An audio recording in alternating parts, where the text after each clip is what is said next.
Kakauwi pa lang, may lagayan ako dito. Ito yung halaman. Di ba ang ganda? Dalawang tangkay lang siya.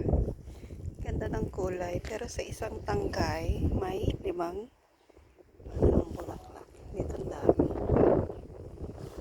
Ani-ani. Nagpintura dun sa trabaho. Wala kaming gulay kaya ito yung pretzemolo. Kinchay. Wow, ang bilis lumaki. Nice. Nice kayo. Ito wala siya eh. Bakit kaya ganun? Ito meron. Ay, ito sa'yo may sumisilip din. Ito meron. Meron din. Ito wala. Wow, ang laki niya na.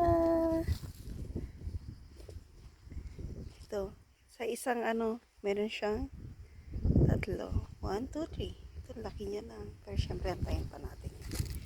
Ito wala. Ito meron.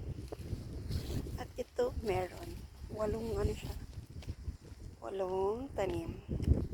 Wala tayo gulay, magkuha tayo ng salad. Siyempre, kukunin natin yung pinakamalaki. Ito, o kaya ito. Yan. Lumalaki na yung sibuyas. At bawang. Ang daming asparagus.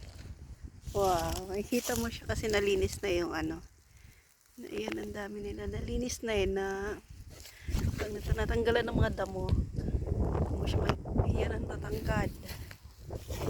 Nice. Ito, yung gulay na yan. Tapos yung aming spinach. Kakaiba to. Puro puro kagat. Ano yan siya? Rabanello. Pwede na yata kumuha.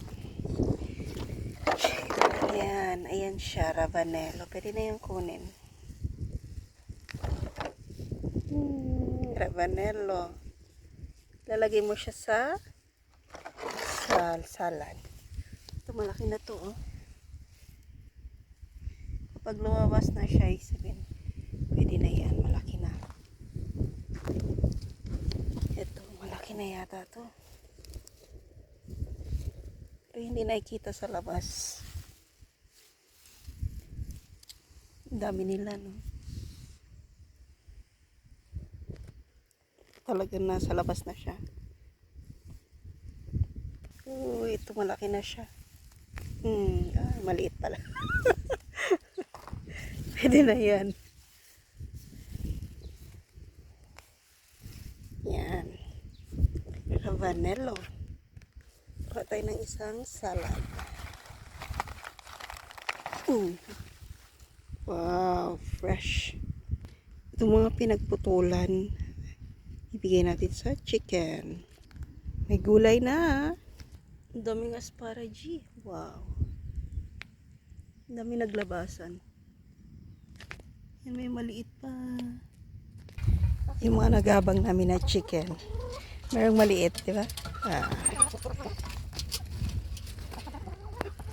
Kailangan na rin natin kunin yung itlog. Di ba? May nangingitlog. That's all for today. Ciao, ciao.